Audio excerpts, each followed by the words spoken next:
You're listening to Studio 809. This is what community sounds like.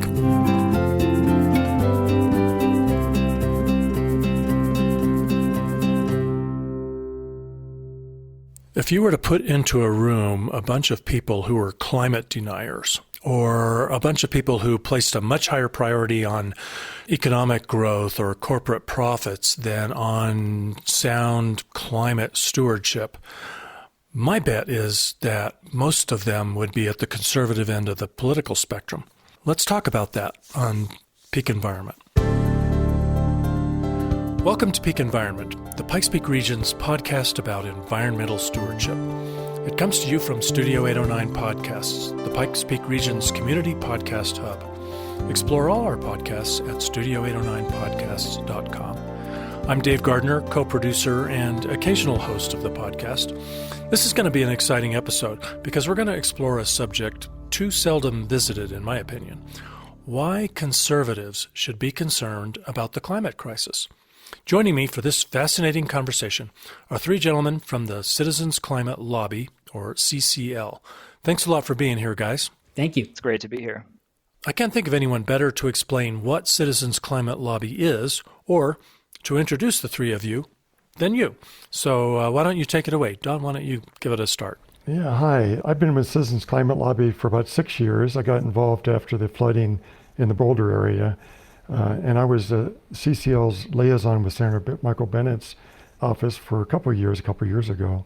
I'm extremely concerned about the impact of climate change is having on our military by reducing capabilities, increasing requirements, and endangering personnel. I'm a retired Navy carrier pilot.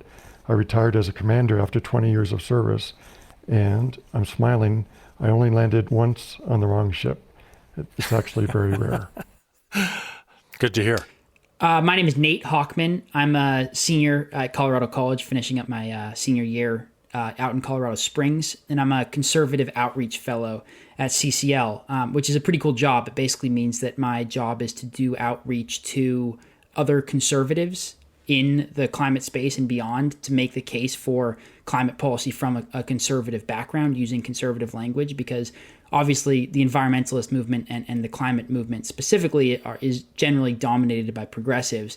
And I think we need people who can speak the language of conservatives to talk about the issue. So it's really cool that CCL is sort of putting the resources behind that initiative. And I'm excited to be a part of it and excited to be talking with you guys about it today. Very cool. Okay, so hi, my name's Stephen Moses. By day, I'm a physicist working on building a scalable quantum computer. And through my scientific training, I've come to care a lot about climate change, but sort of realized that there's a bit of a disconnect between what scientists are saying and what the government is doing about climate change. That sort of combined with my love of the outdoors and love recreating in the mountains of Colorado made me deeply concerned about climate change and looking for a way to get involved. And so a few years ago, a few friends of mine in the physics department told me about CCL, and I got involved, and it's been a great experience ever since then. I've gone to DC several times to lobby Congress, and I felt really empowered through all of my CCL experiences, and I'm really looking forward to chatting about carbon pricing, CCL, and why conservatives should care about climate change. What an interesting collection of characters we have. And Nate, did I understand right that you are a politically conservative guy? Yes, that's right. Yep. I'm pretty conservative across the board. And I suppose I'm heterodox on being really concerned about climate change, but I don't see the two as actually contradictory. I think it's really silly that as a result of our sort of negative polarization, it's seen as inherently progressive or liberal to care about climate change, because I think there's nothing more conservative than conservation. So. Yeah, it would be nice if we could somehow undo whatever it is that did that. So who wants to give us just a real quick thumbnail sketch of Citizens Climate Lobby? I can do that. So Citizens Climate Lobby is a nonpartisan organization, and they take the nonpartisan aspect of it quite seriously. That their main mantra is building political will for a livable world. And the essence of CCL's work is to build traction for national legislation for a carbon fee and dividend, whereby you would place a fee on polluters at the source That fee would then be passed on to consumers, and then you would take all the proceeds from that fee and pass it back to households equally, such that like most households would actually end up coming out ahead. Sort of their dividend would, in most cases, offset the additional price they would pay for energy. And studies have shown that this is like the quickest way to kind of get us on track to reduce emissions to the levels that we need to get to sort of meet the goals of the Paris Climate Accords, like 1.5 to 2 degrees Celsius. It's good for people, it's good for the economy, and it will create a lot of like jobs and revitalize the economy. And if somebody wants to learn a little bit more about CCL, where do they go?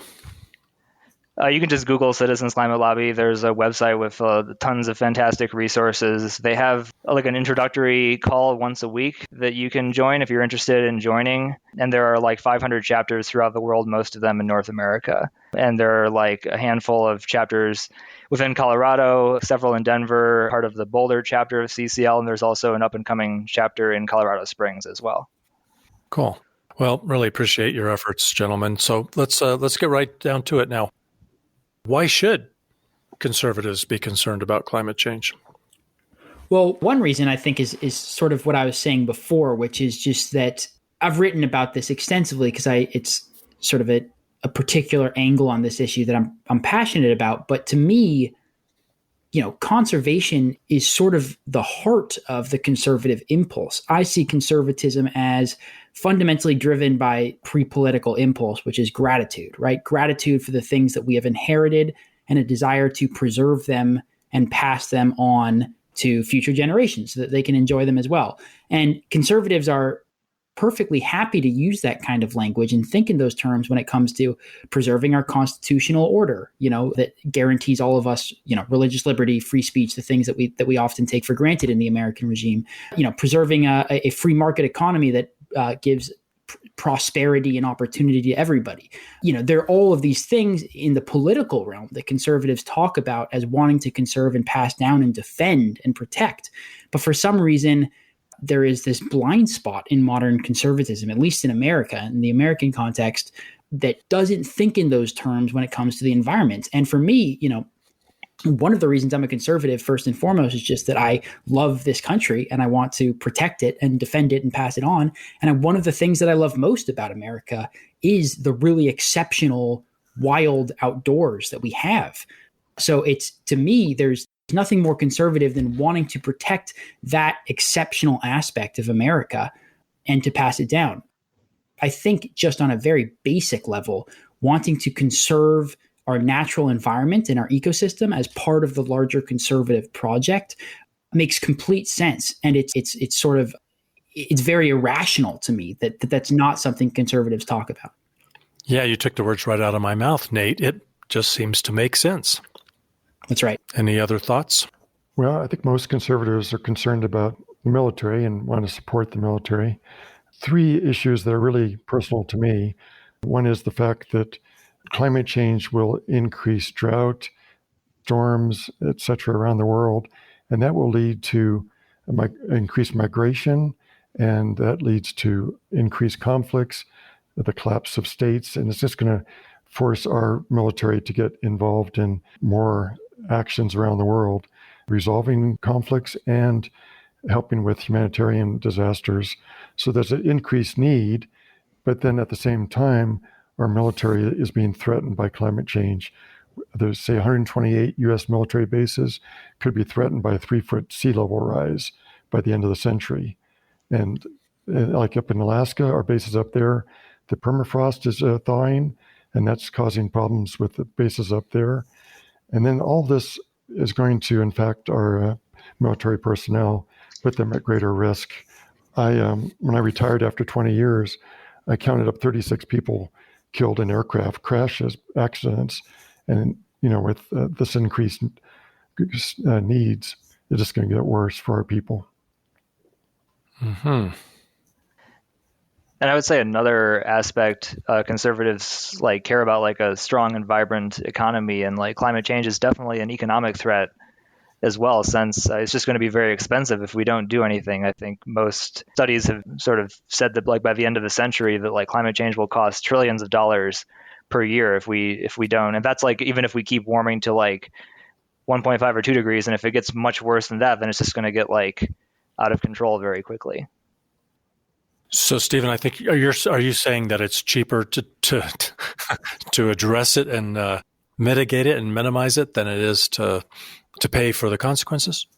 I think that's definitely the case. And like, I think I've heard a lot of people talking recently about how like renewables like solar and wind in most parts of the world are actually cheaper to build than like natural gas or coal. And so it kind of like no longer even makes economic sense to like keep using fossil fuels as our main energy source. Well, speaking of fossil fuels, it seems like I'm afraid that we're like almost fossilized into our corners where you certainly don't expect. And it almost feels like conservatives almost feel like they can't be environmentalists. Why don't, when we know that there's and if you look at the history of environmentalism, certainly conservatives were at the table. But why don't we today usually associate environmentalism with conservatives? I mean, I think one thing is that it's unfortunately become sort of a culture war issue, right? And to a certain extent, both sides bear some blame for that happening. Obviously, I think, I don't want to draw false equivalencies. Conservatives, I think, ultimately bear more responsibility for not taking it seriously. But there's also been a significant issue in the last couple of decades, particularly where progressives have insisted that environmental initiatives, particularly surrounding climate change, have to be paired with this broader agenda of cultural liberalism. Everything from abortion on demand to sort of big government sort of redistribution schemes that have nothing to do with climate change. The list goes on. But as a result of that, climate has needlessly been associated with the broader cultural left. And that alienates a lot of people who might otherwise be very sympathetic to the cause, which is unfortunate. But just the battle lines are drawn in the culture war, and they aren't going away anytime soon. And people sort of have knee-jerk tribalistic reactions to one particular issue being something the other side cares about. And unfortunately, climate change has become one of those issues that just, if you're on the right, as a knee-jerk reaction, you are skeptical of the idea that climate change is an issue because that's something that the other guys care about. That's not something that we care about. And it's unfortunate, but this is a larger sickness in our political culture writ large, which is just that it's a knee-jerk negative polarization where, we judge things based on negative value versus positive value. We're not for things, we're against things. And that's certainly an issue on both sides. And you can see that playing out in the way that we talk about climate change. Well, so Nate, would I be surprised that there are a number of politically conservative people who do want to address climate change? Well, I think a lot of people would be surprised because, again, the sort of top level surface of our political discourse makes it seem like it really is a monolithically left-wing or progressive issue, whereas there are a lot of conservatives who are talking about climate change as a serious issue, and it's a growing number, which I think is a reason for some optimism, although it's certainly not growing as fast as I think I'd like it to be or as fast as we need it to be. But my generation in particular, conservatives under the age of 25 or 30 years old, by polling consistently care much, much more about climate change and take it much more seriously than our older counterparts. You see that playing out in the fact that the younger Republicans coming into Congress, this new freshman class of Republicans are much more vocal about the issue of climate change than older Republicans are. And a lot of the, conservative climate activists, not just me, but a lot of my peers are 22, 23, 24 years old, or they're still in college and they're doing these things on college campuses. There is an energy in the sort of conservative end of the climate movement that's exciting and is worth sort of being optimistic about. Like I said, we are far, far from where we need to be, but it's something that I think people are going to see much more of in the coming years. Yeah, and yet the polarization and the association, as you mentioned, with all of this other liberal agenda definitely gets in the way. I mean, those are hurdles, not insignificant. So do you guys have some ideas about how to bring more conservatives along? Well, one thing that I thought was interesting was former U.S. Senator Orrin Hatch He had 7 principles for tax reform, and all 7 of them line up really well with our proposal. And they are economic growth, fairness, simplicity, permanence, competitiveness, promoting savings and investment, and revenue neutrality. And I think it's important to realize that our proposal is market-based and it's sustainable because with the dividend going back to households on an equitable basis, it creates some permanence that it'd be very hard to undo it later on. Yeah, so in particular, I think the carbon price is something that conservatives could really get behind because essentially you're leaving it up to the markets to kind of decide, which businesses will ultimately prevail. And that's kind of like one of the cornerstones of capitalism. And the other nice thing about the carbon tax, as Don mentioned, is that it's very simple. There are, I think, something like 1,200 to 1,500 different entities that would end up basically like be paying the carbon price at the source. And so to actually implement it would not really significantly increase the size of government in any way. And it's much more efficient than regulations, which can just be like repealed by the next administration. Like this would be something that would be administered by the Treasury Department or the IRS. And so, it's much harder for the next administration to just come in and like repeal it. And there are several other aspects of the policy too that sort of like make it very appealing, such as a border carbon adjustment whereby imports from countries that don't have similar policies in place would be taxed to sort of keep the U.S. on a level playing field of everyone else economically. Uh-huh. And in some sense, like if we don't do this, somebody else is going to do this to us because like the EU is actually going to start implementing a border carbon adjustment starting in 2023. So if we don't have a similar policy, then like U.S. is going to become like less competitive relative to like our European counterparts. And so I think this is like one of these things where like, the rest of the world is like getting on board with that climate change is an issue and we need to solve it. And if we don't do something soon, then we're going to be kind of left behind. Oh, that's interesting. Now you guys are, immersed in this. This is your subject area. So you probably have a different experience than I do. I'm kind of surprised from my perspective that I don't see more conversation about what to do with the revenue from the fee. Well, again, we really believe that having it go back to households is very important for making it sustainable so it won't be repealed. There are proposals for investing that money in climate change projects, but we've seen that fail in other countries. People, especially conservative lawmakers who have other ideas for where the fee would be used for climate change projects of all sorts. But we really think that having the dividend go back to households on an equitable basis is so important for making the law sustainable. And there are places where it's been tried without that, and it has failed. You don't hear many conservatives talking about that talking point, maybe because it's too positive a point. And here I am stereotyping conservatives as against this. Well, there hasn't been a lot of debate. It's been kind of a non-starter with the previous administration. So there hasn't been a lot of debate about it. And I think there will be in the very near future.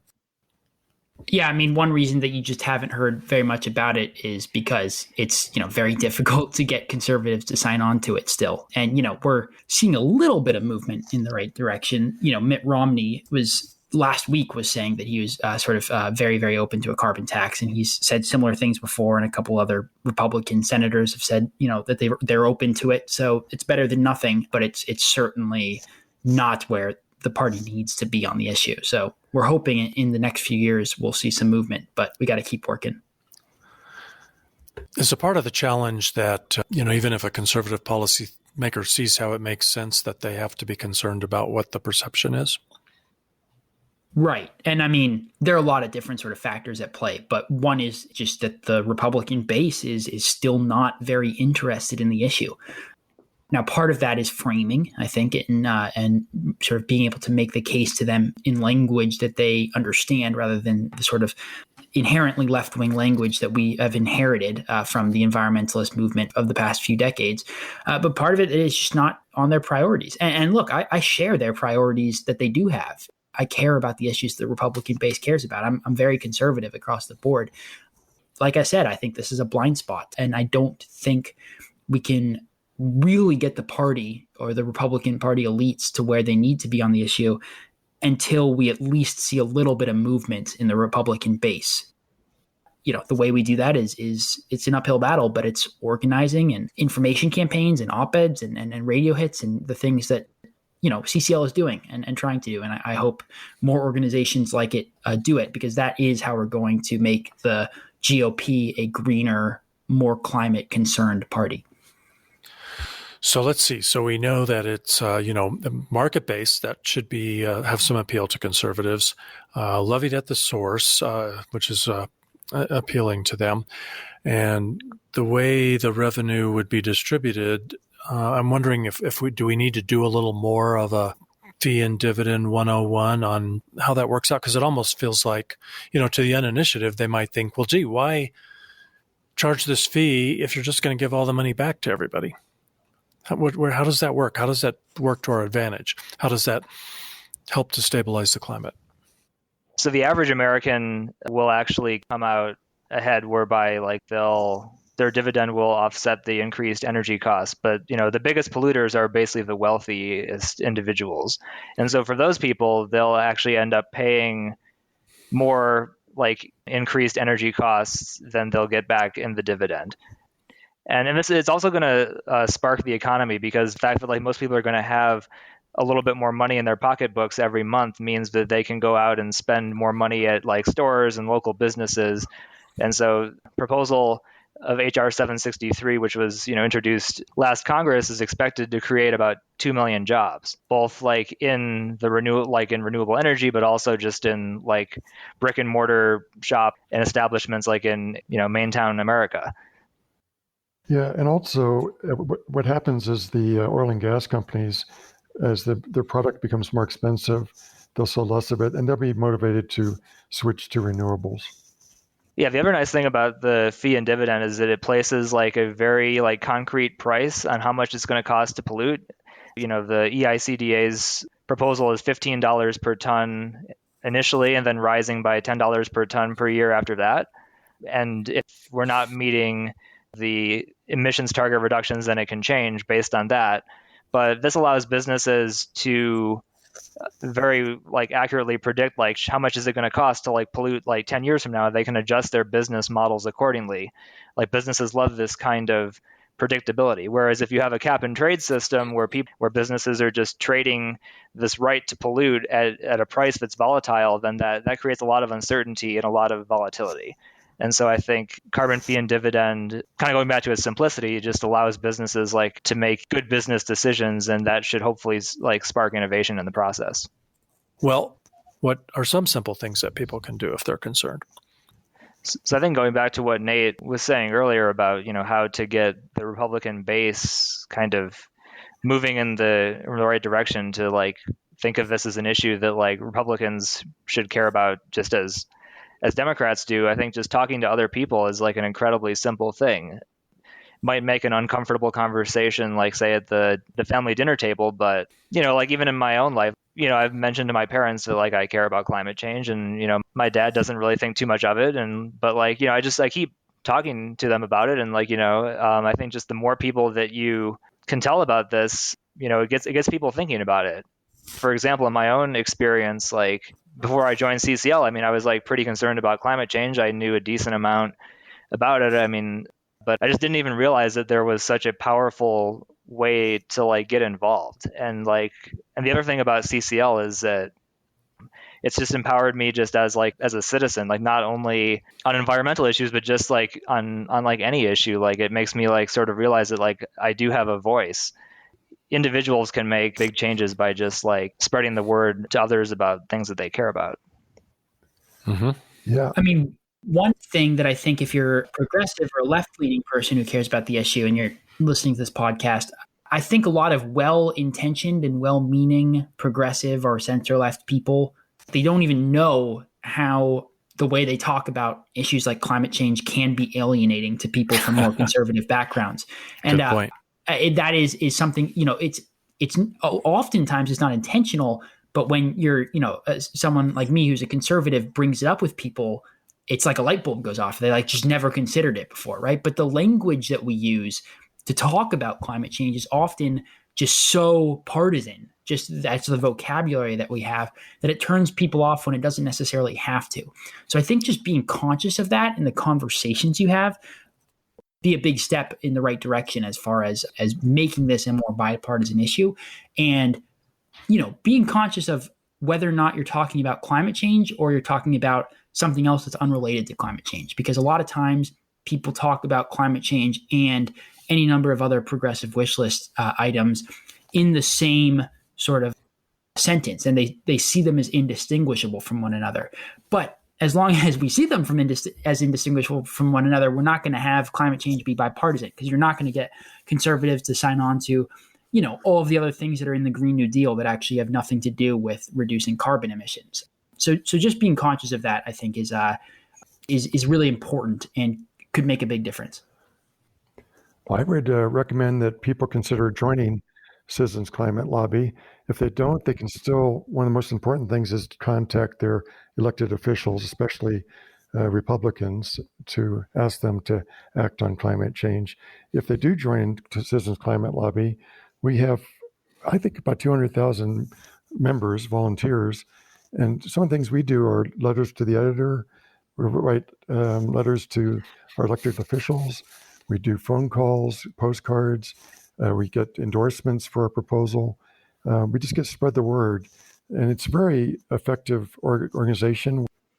But the basis of it is respect for all. So I'm really proud to be a part of it. Are there some other organizations that might be of value too?